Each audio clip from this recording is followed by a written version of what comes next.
Bienvenue à my YouTube channel. This is Hamza the Linguist tuning in yet again. I know it's been a little while. Wanted to give you a little bit of updates. I'm learning French, as I've mentioned before. You can see behind me, actually, this side here, all of my Lacanian books, or Alain Badiou there. So I do psychoanalytic theoretical work on Islamic history. Um, so right now I'm currently teaching for a university called Mishkeh University, and I'm teaching on the history of the Khulafa Rashidun. If you're interested in that type of stuff, you can check out my other channel, Hamza the Historian, where if you become a patron of my Patreon, you can get exclusive lectures and content on that type of stuff if you're interested. Otherwise, today I'm going to talk about learning French. So I volunteer at my local Alliance Francaise. Um, in Alliance Francaise, I have a little um, like trifold thing here for them. Don't know how well you can see it. There we go. Anyways, it's a nonprofit that they're all over the United States and most major cities. Of course, they have them in France and a lot of different countries. It's kind of like the Goethe Institute to study German.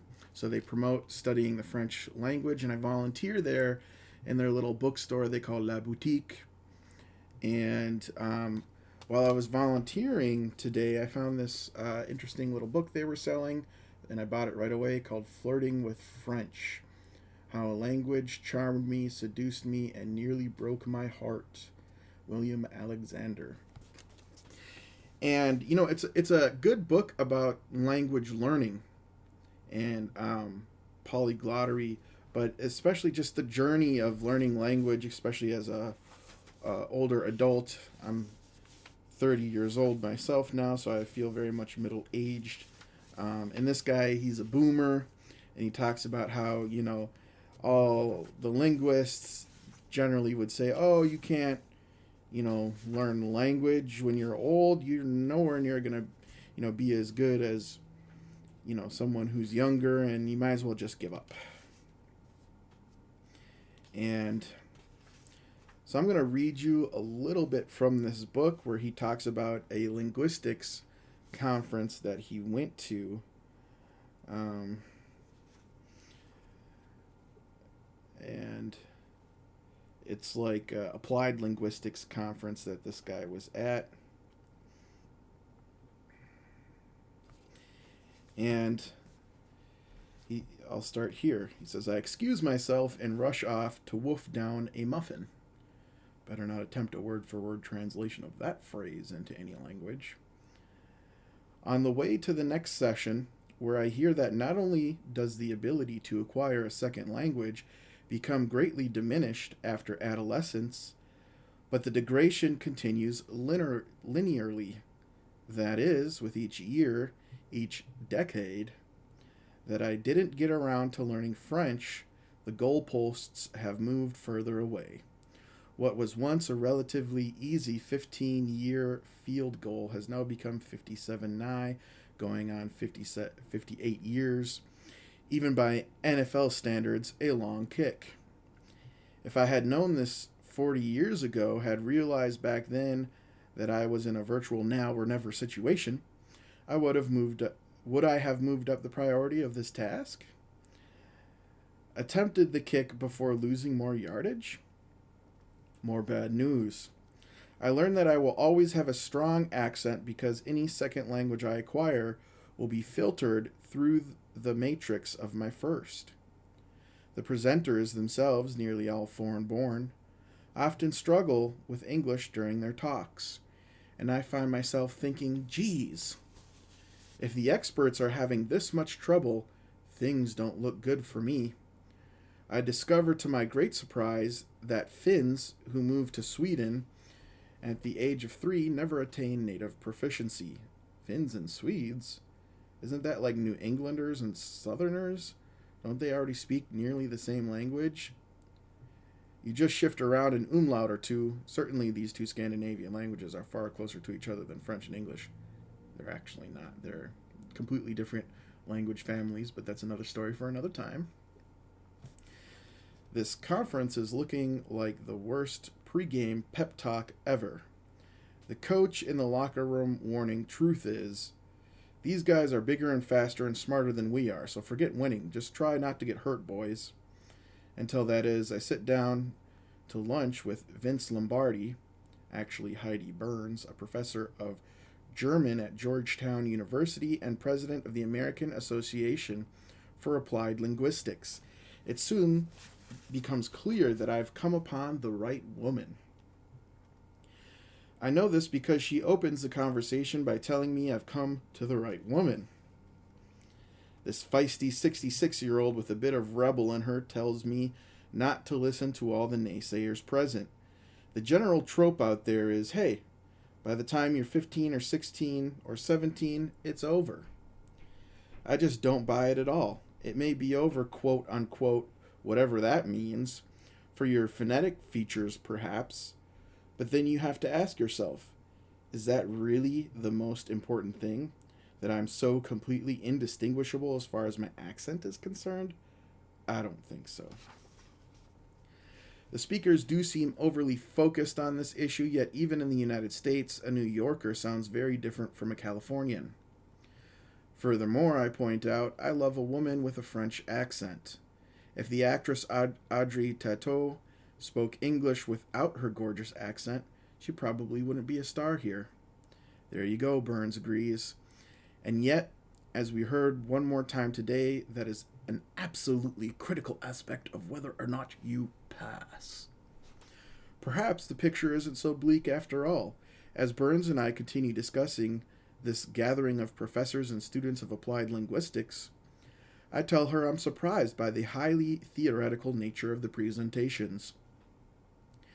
I found little here to guide me in my mission. Excuse my naivete, I say, trying not to sound too snarky.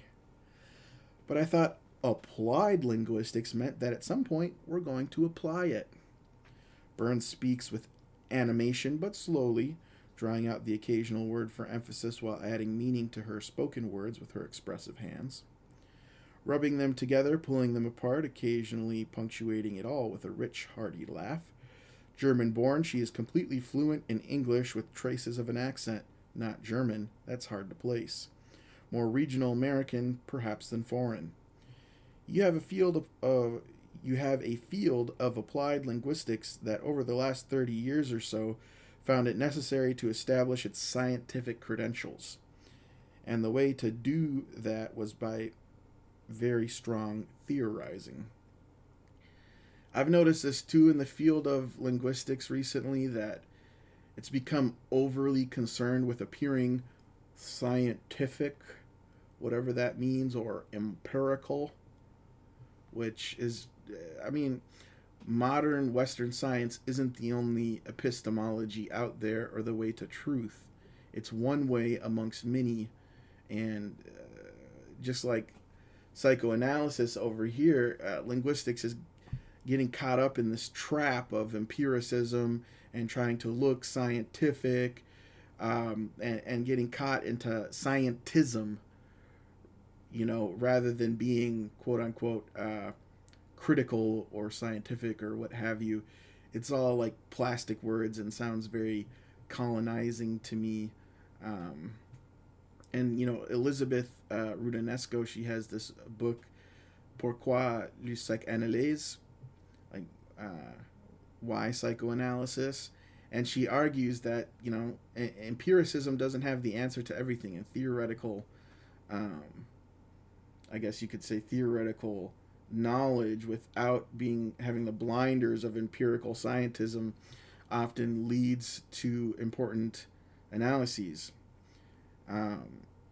and often applied linguistics has gotten far too empirical, far too concerned with phonemes, phonology, and phonetics, and all these kinds of things, and using Pratt to analyze things, and so on and so forth.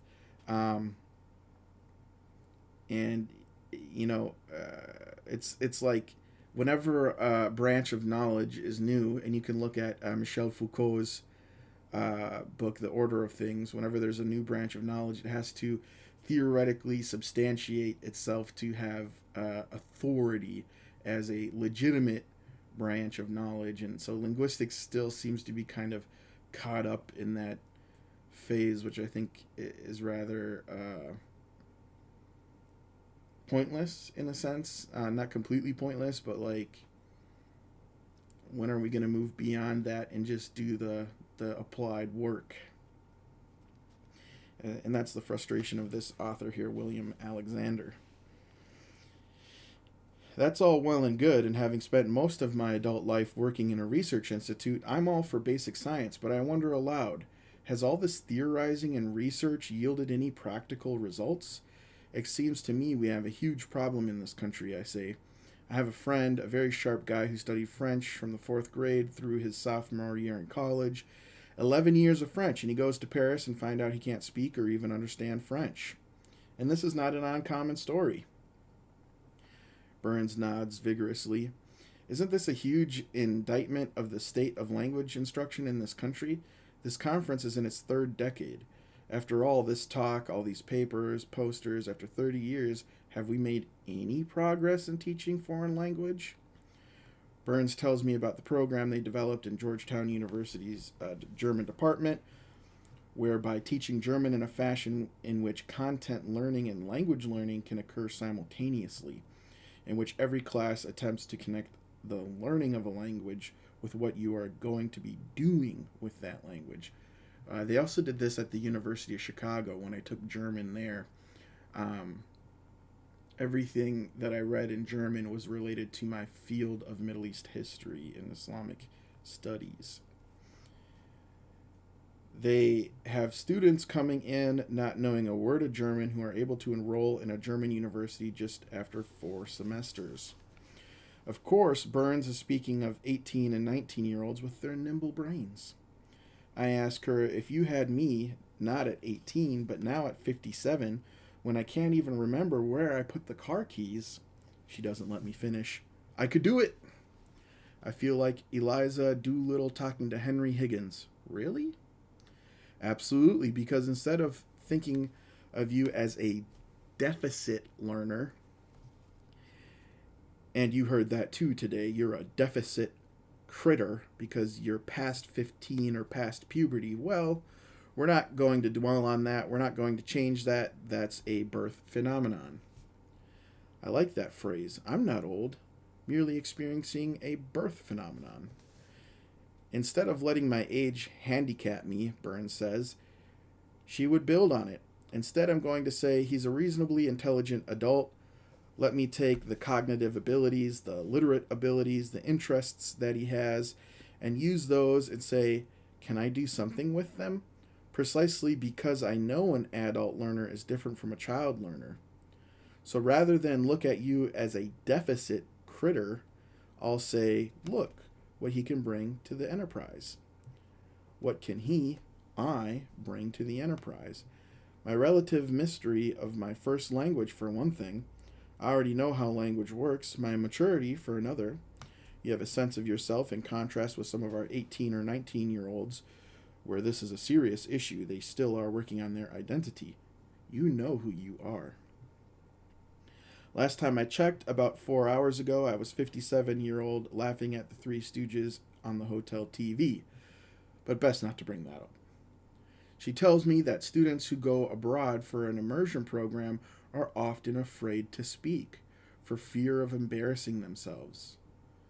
But you see, for me, Burns says, I say, hey, what if they think, gosh, she's stupid? Why does she sound like this? That's not going to deeply affect my inner core of who I think I am. I can actually deal with that for the next 5 weeks. I can get something out of this, and I think you could too. And that's an important point with human subjectivity, the concept of the self. When you get older, it's more concrete. You know better who you are, and so you don't really feel as embarrassed when you're making mistakes overseas speaking, whatever language, because you know who you are. Yeah, I know I'm a smart guy, or I'm an average guy. I'm not stupid. Like, people can laugh at me and whatever, but I know who I am. So that's an important point that adult learners have. And he goes on to say, I am not a deficit learner. I don't feel foolish when I screw up. I'm a confident adult, and most of all, I know who I am. And the next chapter in his book, he calls it first person shooter. And that's what he calls Rosetta Stone. He, I like kind of his analysis of Rosetta Stone. He says, the reward for reaching the end of each unit, for having endured hours of dreary 4-panel screens of very un-French photographs. All their language courses from Farsi to French use the same set of photos, and they've been using them same set of photos since I started using Rosetta Stone in 2009. It's still the same photos. Anyways, I digress. Is a slideshow vignette that thrusts you into situations where you engage with the characters in the story. The idea is a noble one after all. This is why you're learning a foreign language, to interact with people and to drive home the point. Rosetta Stone shoots all these photographs from your perspective. Unfortunately, the resulting effect is less you are there than a first-person shooter video game. This initial vignette is utterly creepy. Are the Rosetta Stone developers unaware that they are closely mimicking a scene from every teenage slasher movie ever made? It's just bizarre. And it was an interesting analysis for me of Rosetta Stone. And he says he often spends more time just figuring out what phrase he's expected to say than actually learning French, which is a very valid criticism of Rosetta Stone. It'd be nice if they had more culturally competent photographs and it didn't feel so strange and artificial, like a first-person shooter video game. And he has this important point he says here too. It was, all in all, far more entertaining and less stressful thinking about learning French than actually learning French. And that's usually how it goes with with learning languages. And so I just thought that was kind of a fun springboard to stir up some thoughts for us polyglots and language learners out there. Especially the part about Rosetta Stone. I have videos here openly criticizing Rosetta Stone, but I still use it. It's still a tool among many other tools in my toolbox for language learning. I'll show you a little snippet that I filmed months ago doing Rosetta Stone with French, but it's pretty old. But I'll play that here, and I hope you enjoyed the little reading, and be sure to check out my other channel, Hamza the Historian. Peace out. La femme lit. La femme lit. La fille lit. La fille lit. Les femmes lisent. Les femmes lisent.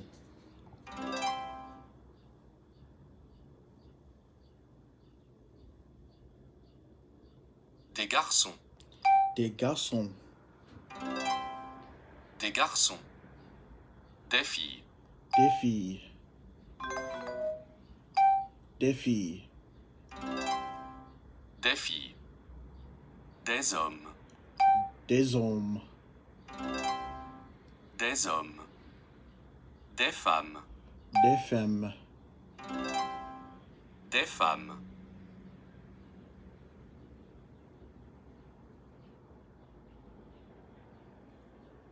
Une femme.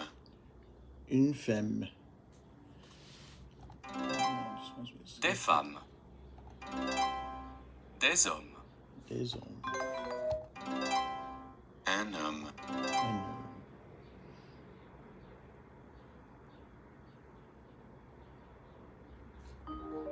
Garçon. Un garçon. Garçon. Des garçons. Des garçons.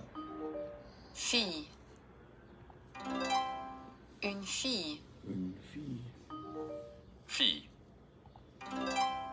Des filles.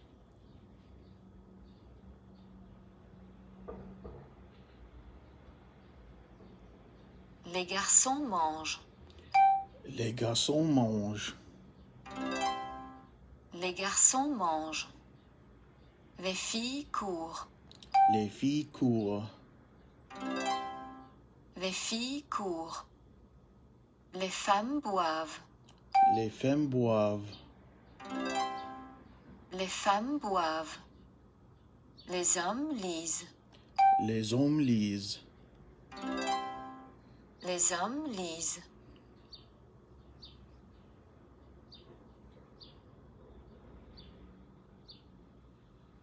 Il court.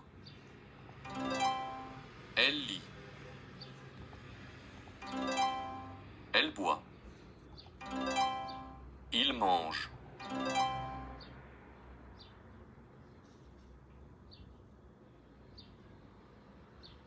Elle boit. Il mange. Elle lit. Il court.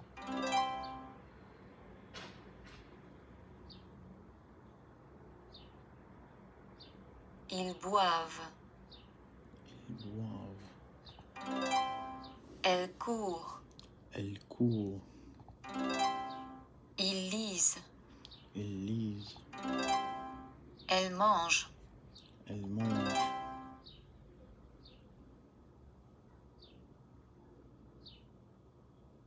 Il court. Ils courent. Il court. Elle court. Elles courent. Elle court. Elle court. Elles courent. Elle court. Something pharyngeal going on there. Il cuisine. Il cuisine. I must, Il cuisine. Il cuisine. Elle cuisine. Elle cuisine.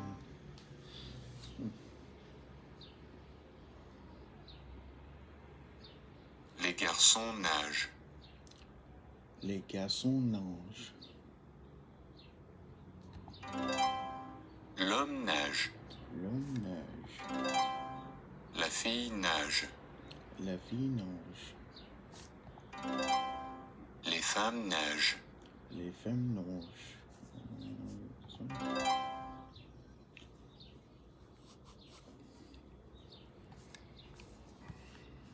L'homme cuisine. L'homme cuisine. Les hommes cuisinent. Les hommes cuisinent. L'homme mange. L'homme mange. Les hommes mangent. Les hommes mangent.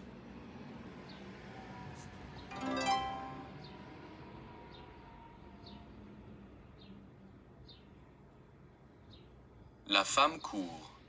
La femme court. La femme nage. La femme nage. Les femmes courent. Les femmes courent. Les femmes nagent. Les femmes nagent.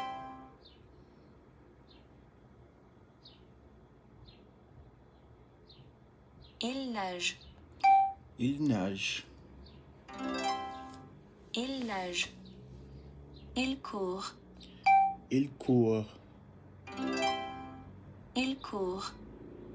Il cuisine. Il cuisine. Il cuisine. Il mange. Il mange. Il mange.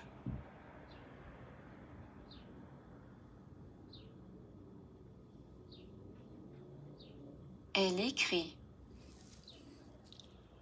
Elle écrit. Il écrit. Il écrit. Ils écrivent. Ils écrivent. There's always a voiced fricative for the plural verbs, huh? Il mange. Il mange. Il mange. Il Elle mange. cuisine. Elle cuisine. Elle cuisine. Il neige. Il nage. Il neige. Il nage. Elles écrivent. Elles écrivent. Elles écrivent. Ours is a little different. Ils lisent. Ils lisent. Ils lisent. Ils courent. Ils courent. Ils courent.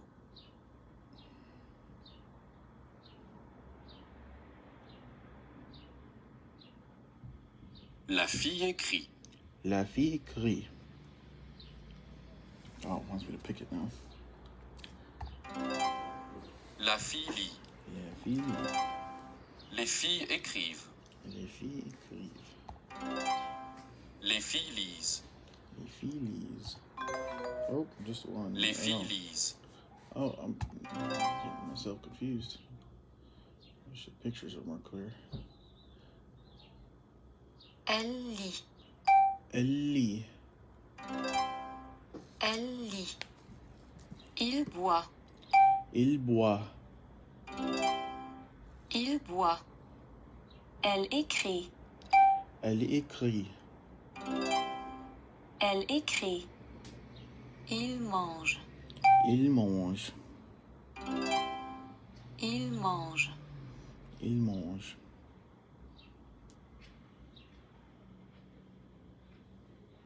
Elle boit. Elle mange. Il boit. Il mange. Il mange. Oh, the tricky one. Change it up on you, huh? Au revoir. Au revoir. Au revoir. Au revoir.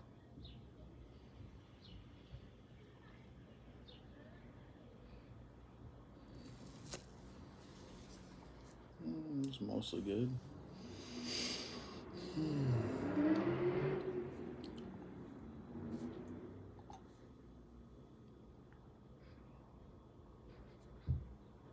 Il nage. Nage. Nage.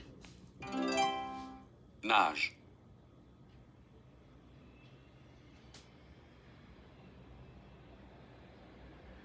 Ils lisent. Lisent. Lise. Lisent.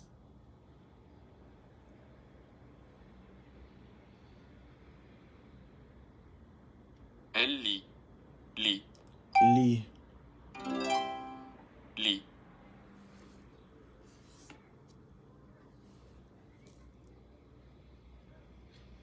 Une fille. Fille. Fille. Fille.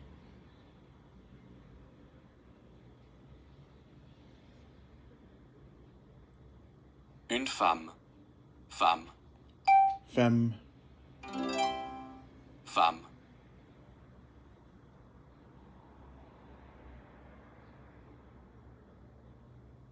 Un garçon. Gare. Gare. Gare. Son. Son. Son. Garçon. Garçon. Garçon.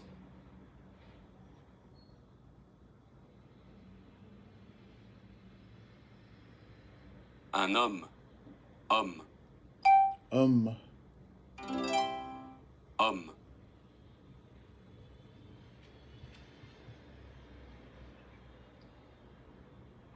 Un homme. Un. Un. Un.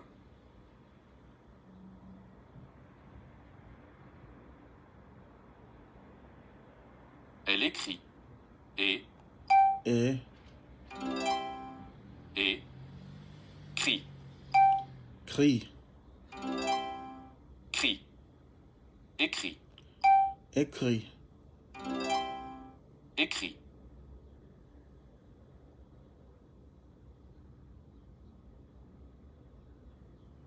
Elle écrit.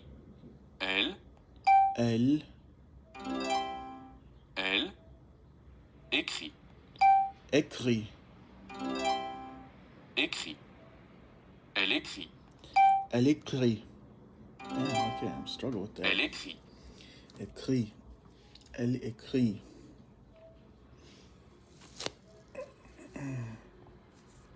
Gotten better over the years, but it's still the same system and platform I don't like. Bonjour. Au revoir. Au revoir.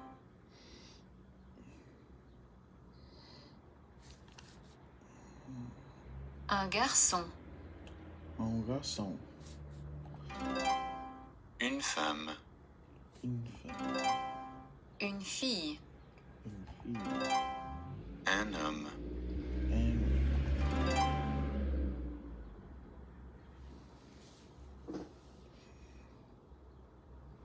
Des femmes.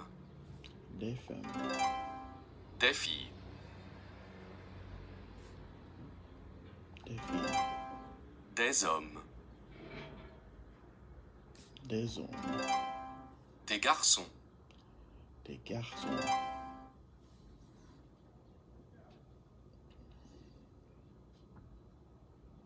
Le garçon court. Le garçon court. Le garçon boit. Le garçon boit. Le garçon mange. Le garçon mange. Le garçon lit.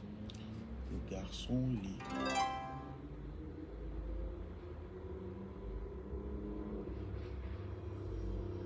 Elles écrivent. Elles écrivent. No, I meant that one. Ils nagent. Il nage. Ils cuisinent.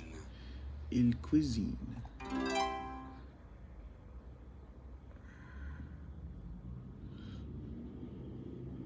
Il écrit. Il écrit.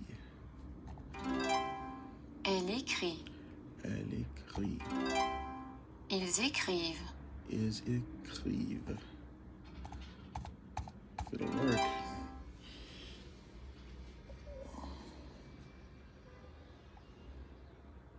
Elle boit. Elle boit. Il court. Il court. Il cuisine.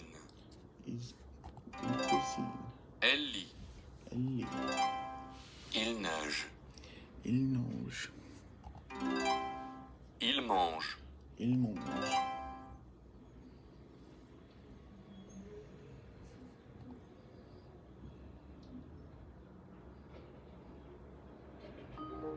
Femme. Une femme. Une femme. Femme. Des femmes. Des femmes. Homme. Un homme. Un homme. Homme. Et des hommes. Des hommes.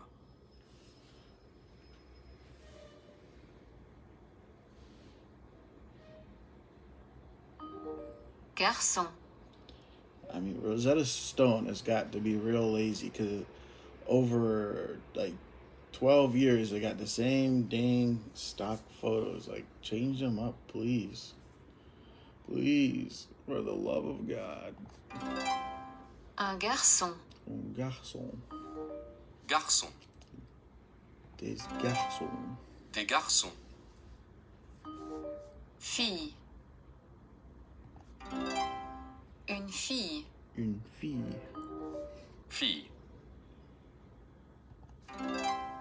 Des filles. Des filles.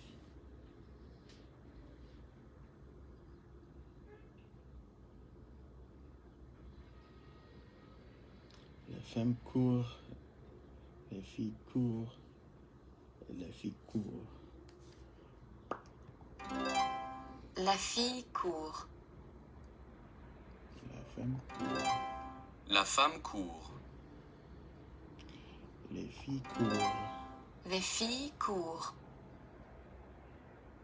Les femmes courent. Les femmes courent.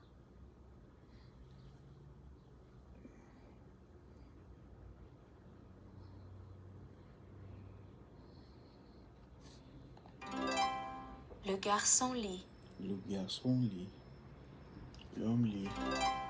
L'homme lit. Les garçons lisent. Les garçons lisent. L'ose lisent. Les hommes lisent. Les hommes lisent. Make it even more short. Femme mange. La femme mange. Homme. Un homme. Fille boit.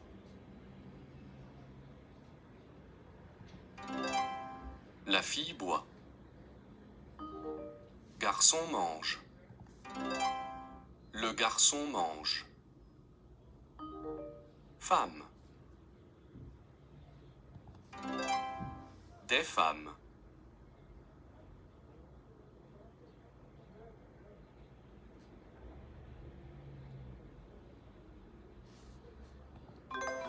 Oh. L'homme nage. He ain't running. Il court. Il court. Les hommes boivent. Les hommes lisent. Ils lisent. Ils lisent. They're reading.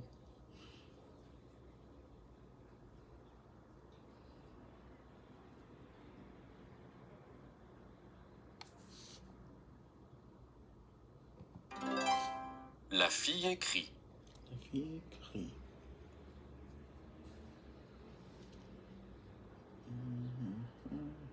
Elle boit. Elle boit. Les filles courent. Les filles courent. Elles écrivent. Elles écrivent. Elles écrivent.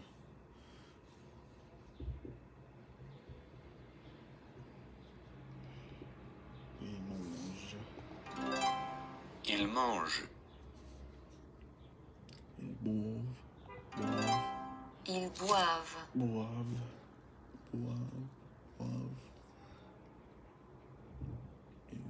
Elles écrivent. Elles écrivent.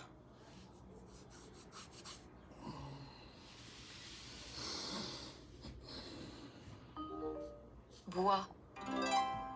Ils boivent. Boivent. Ils boivent. Cuisine. Elle cuisine. Cuisine. Elle cuisine.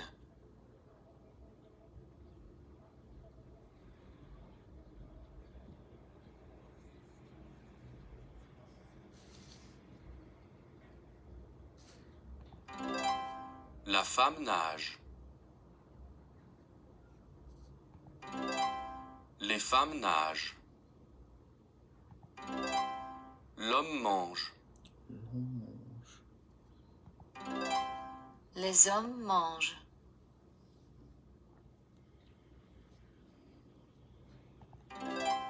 Il cuisine. Elle cuisine.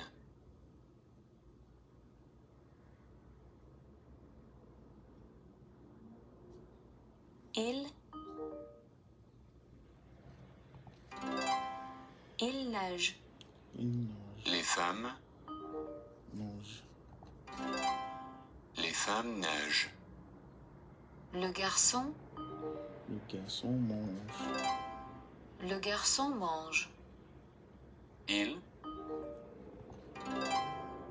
mange.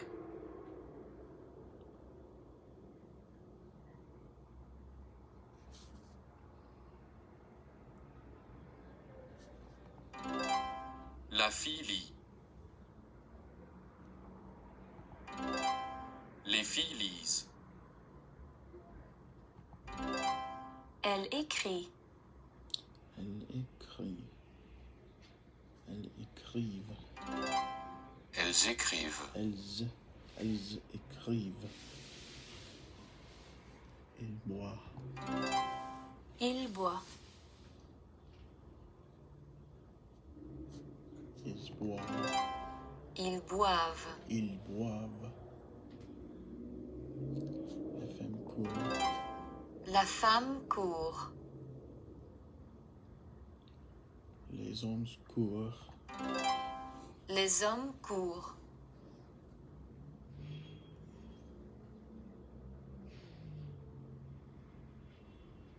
Ils boivent.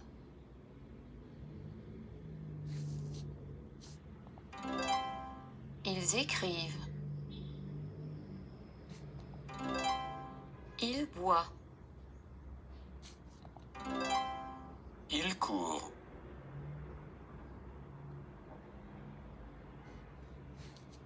Il court. Il écrit. Les filles lisent. Elle court. Elle lit.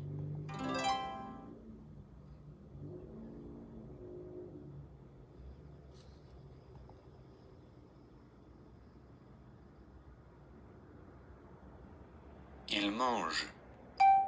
Il mange. Il mange. Il Il lit. il lit. Il lit. Lit. Lit. Lit.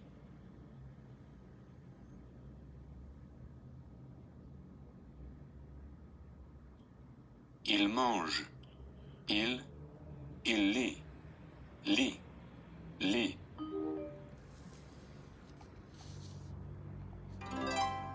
Lit. Il. Il. Il. Il. Lit. Lit.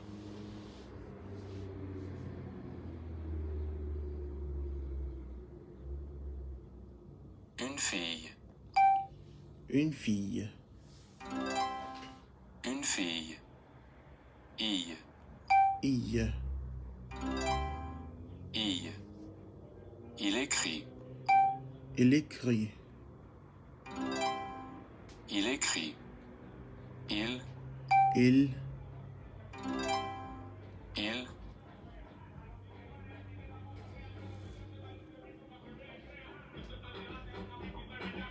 Une fille. Ille. Il écrit.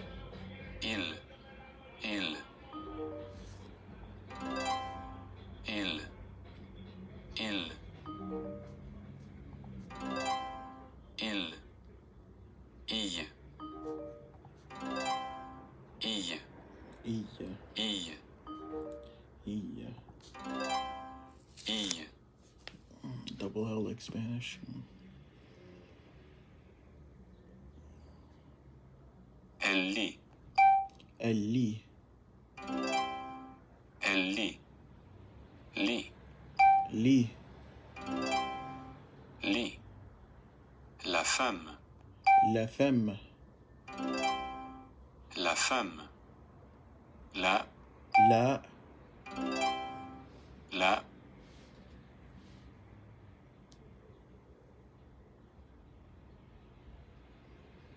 Elle lit. Lit. La femme. La. La. La. Lit. Lit. La. La. Lit. Lit.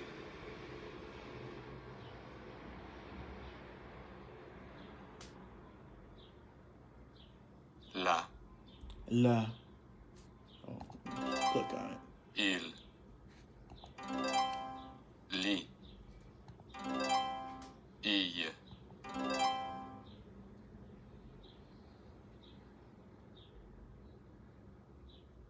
Elle nage. Elle nage. Elle neige. Na, Na. na. Un garçon.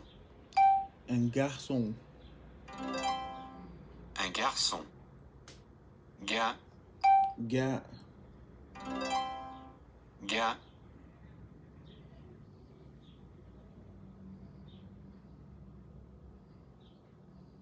Elle neige. Na, un garçon. Ga, na, na, ga, ga, ga, ga, na, na,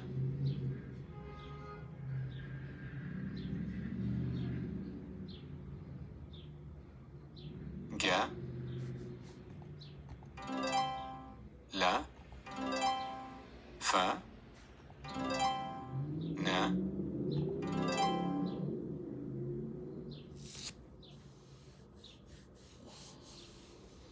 une fille.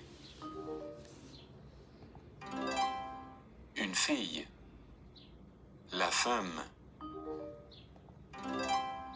La femme. Elle lit. Elle lit.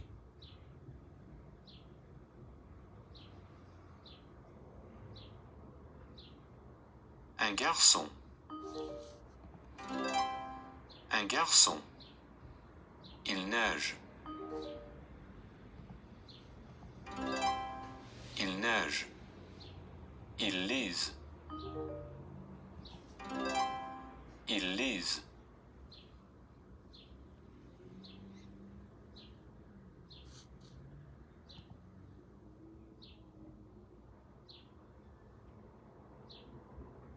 La femme.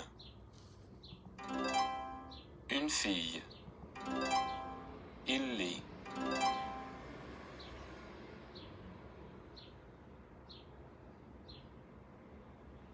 Lit. I. Fa. La.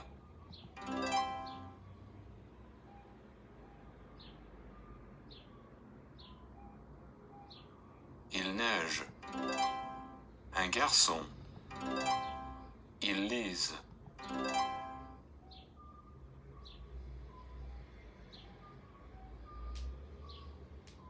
Na.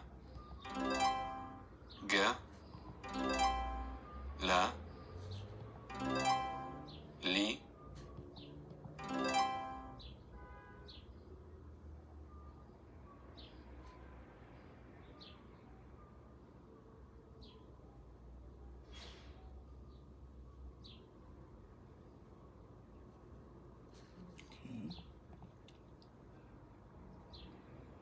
Une fille. Une fille. Type it in. Fille. La femme. La femme.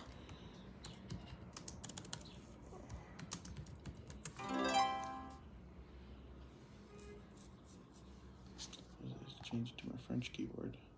Oh, there it is. Un garçon. Un garçon. How do I get that type of... Oh. Uh-oh.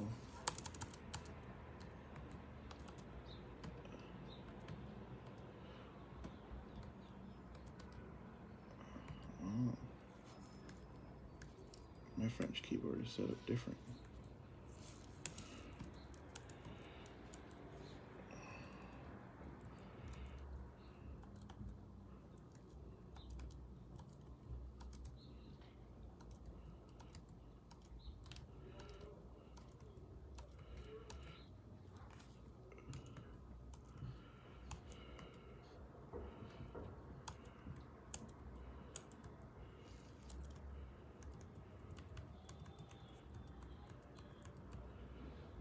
Gee.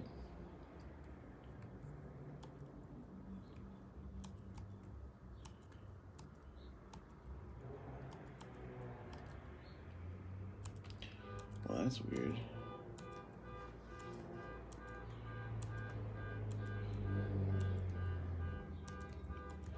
Be nice if they had a better tutorial for this.